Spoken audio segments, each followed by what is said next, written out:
Eh, Vamos a resolver algunos problemas, ¿no? Como para dejar un poco más claro el tema, ¿no? Entonces, comencemos con el primero. Aquí en la parte superior pueden ver de dónde lo he tomado, ¿no?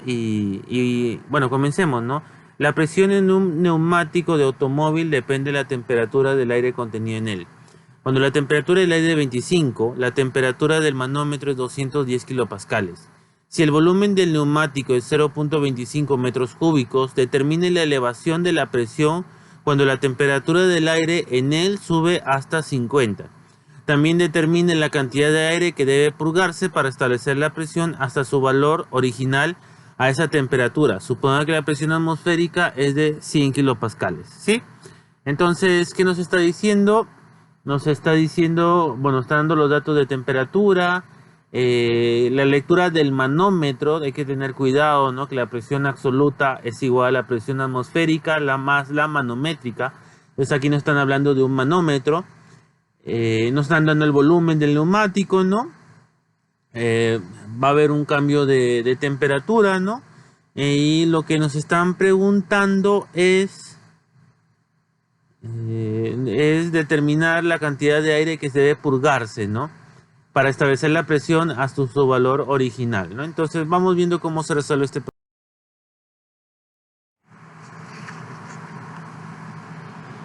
Como le decía, ¿no? La presión absoluta es igual a la presión manométrica más la atmosférica, ¿no? 210 más 100, con PVT, ¿no? Igual a PVT. Tengan en cuenta que ya para estar llevando un curso de energía ya se tiene que conocer lo básico de termodinámica, ¿no? Que en la Universidad de Piura se ve en el curso de Física 2, ¿no? Entonces calculemos la presión 2, tenemos temperatura 2, temperatura 1. Obviamente estas tienen que estar en Kelvin, ¿no? Para tener no podríamos trabajarlo en Celsius porque estamos trabajando con ecuación de estado de gas ideal. Obtenemos nuestra presión 2, ¿no? Nuestra variación de presión, que creo que era el primer apartado, nos sale 26 kilopascales, ¿de acuerdo?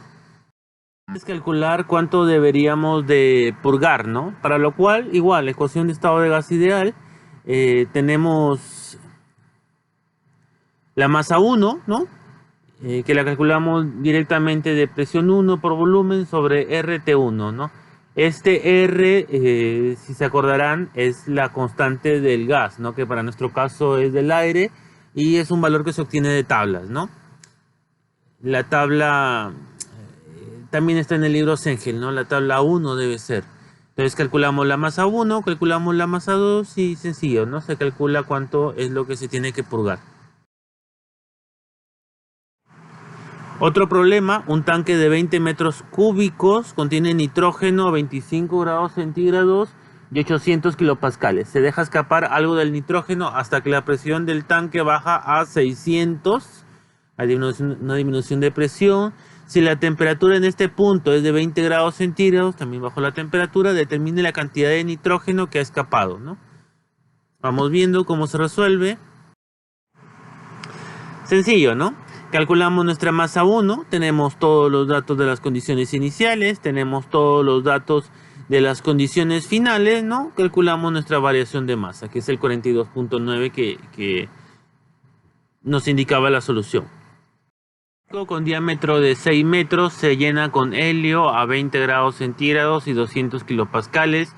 Determina el número de moles y la masa del helio en el globo. Y bueno, me están dando las respuestas, ¿no? Y de dónde lo hemos sacado. Entonces, ¿qué es lo que teníamos? Primero calcular el volumen, ¿no? Es el volumen de una esfera, ¿no? 4 tercios de pi r cubo. Teníamos el dato del radio, ¿no? Con lo cual obtenemos el volumen, ¿no? El número de moles, ¿no? Cuando se trabaja la ecuación de estado de gas ideal y vamos a trabajar con número de moles, ya no se trabaja con el R del gas, ¿no? O el R de la sustancia pura, sino se trabaja con la constante universal, ¿no? Con el R universal, ¿no? Que es el 8.314 kilopascal metro cúbico kilomol Kelvin. Aquí hay un pequeño error, cuando es kilo debe ser minúscula, ¿de acuerdo? Entonces tenemos la presión, tenemos el volumen, tenemos el RU, tenemos la temperatura, obtenemos el número de moles y con la masa molar del nitrógeno, que esto también lo sacamos de tablas, se obtiene la masa, ¿no? En kilogramos, ¿de acuerdo? Ejercicio ya de viscosidad, ¿no? Se va a medir la viscosidad de un fluido con un viscosímetro construido por dos cilindros concéntricos de 40 centímetros de largo. El diámetro exterior del cilindro es de 12 centímetros y la brecha entre los dos cilindros es 0.15 centímetros. El cilindro interior se hace girar a 3000 RPM y se mide el par torsión, que resulta ser 1.8 Newton metro. Determinar la viscosidad. Parecería que fuera súper complicado, ¿no? Pero es al final aplicar la fórmula que ya habíamos visto en la sesión anterior, ¿no? Nuestro dato es que tenemos el torque, tenemos este L, ¿no? Que es el dato de 0.0015. Tener mucho cuidado, que tiene que haber una homogeneidad dimensional, ¿no? Entonces, si me dan milímetros, centímetros, pulgadas, tenemos que saber en qué tenemos que trabajar, ¿no? Leo 4pi, el R cubo, ¿no? El N, para este caso, que vendría a ser 300 sobre 60, ¿de acuerdo? Y 0.4 metros, ¿no? Resolvemos y obtenemos la viscosidad dinámica. Viscosidad de un fluido con un viscosímetro construido de dos cilindros concéntricos de 65 centímetros de largo. El diámetro exterior del cilindro es 15 centímetros y la brecha entre los dos es 0.12.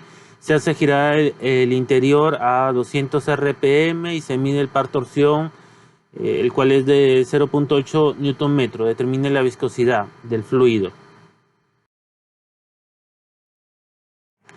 Igual, ¿no? Parecido al anterior, únicamente hay que reemplazar datos, ¿no? Tenemos el torque, tenemos el espaciamiento, 4pi cuadrado, R cubo, ¿no? El valor del radio también lo manejamos, tenemos las revoluciones, ¿no? Entonces,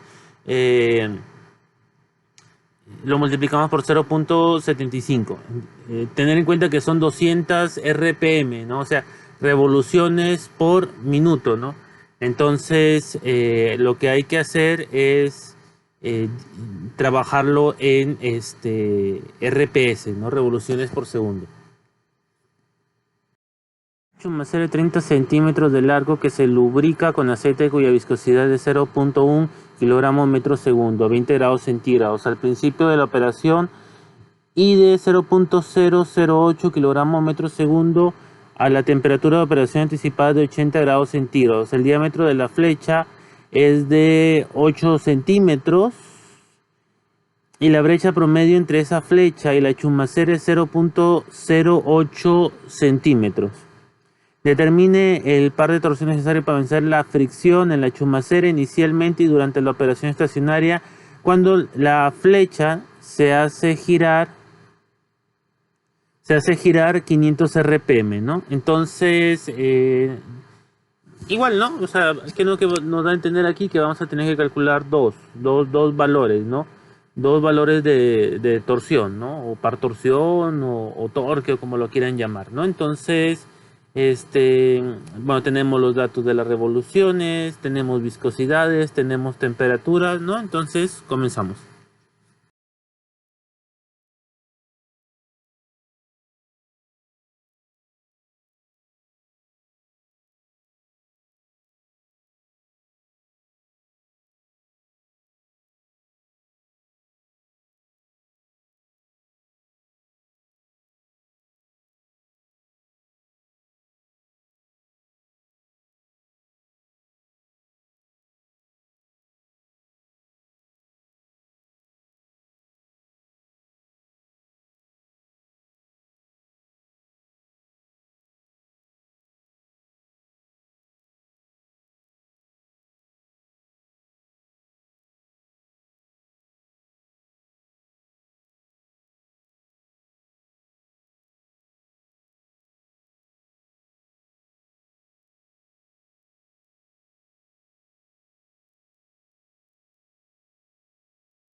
Problema. Se introduce un tubo de diámetro 1.9 milímetros en un líquido desconocido cuya densidad es 960 kilogramos sobre metro cúbico. Y se observa que el líquido asciende 5 milímetros por el tubo y forma un ángulo de 15 grados, un ángulo de contacto de 15 grados. Determine la tensión superficial del fluido, ¿no? Entonces, aquí, claro, tenemos problemas ya de lo que corresponde a tensión superficial y capilaridad. Sí, pero claro, nosotros vamos a ver problemas bastante específicos, bastante sencillos, no tan complejos. Aquí un poquito la idea es darnos una idea, ¿no? De lo que podemos, de cómo es que se trabaja este tipo de estudio, ¿no? Sí, entonces vamos viendo. Nuestra expresión que decía que la tensión superficial era densidad, gravedad, el R radio, H y sobre, ¿no? 2 coseno de phi, ¿no? Entonces, el ángulo nos lo están dando, obviamente, eso nos alivia bastante, digamos, el cálculo, ¿no? De ahí la densidad la tenemos, gravedad 9.81, entonces se toma siempre, ¿no? Y ¿qué más? El H, ¿no? El H también lo tenemos, ¿no? Estos factores de aquí son de conversión, que es por 1 sobre 1, no tiene mayores implicancias, ¿no? Obtenemos la tensión superficial, ¿no? Que es 0.0232 Newton metro. Ascenso por capilaridad del agua en un tubo. Se inserta un tubo de vidrio de 0.6 milímetros de diámetro en agua a 20 grados centígrados que está en una copa. Determine el ascenso por capilaridad del agua en el tubo, ¿no? Entonces, bueno, aquí tenemos un problemita. Algo similar, ¿no? Tenemos nuestra expresión con la que lo que se trabaja este tema, ¿no? Y no hay mayor cosa que acotar a no ser este cos phi, ¿no? Algunos se podría decir, pero no me están dando el ángulo, ¿no? ¿Qué hago, no? Y si recuerdas, ¿no? Para esto tienes que retomar las diapositivas, ¿no? Del tema, ¿no? Y te das cuenta que está la gráfica, ¿no? Entonces, si te das cuenta, el cos phi o el phi, ¿no? Sería este valor de aquí. Entonces, aquí nos damos cuenta que es 0, ¿no? Que es lo que está apareciendo aquí. Nuestra respuesta, 5 centímetros. El agua lo lleva hasta las partes superiores. Hasta las partes superiores de la planta, diminutos tubos. En parte debido al efecto de capilaridad. Determine hasta qué altura ascenderá la solución acuosa en un árbol en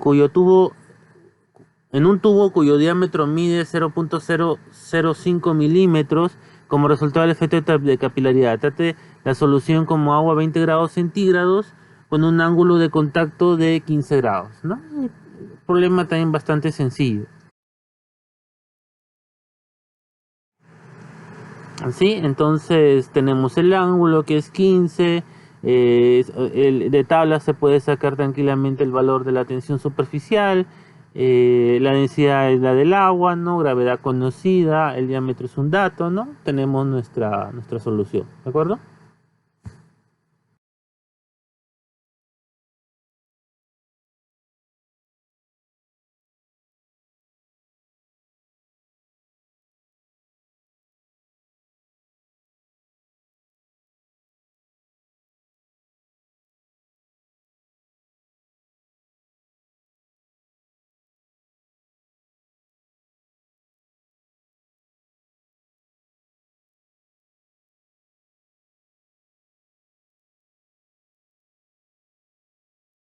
Se va a medir la tensión superficial de un líquido con el apoyo de una película de que está suspendido. Déjenme activar el puntero.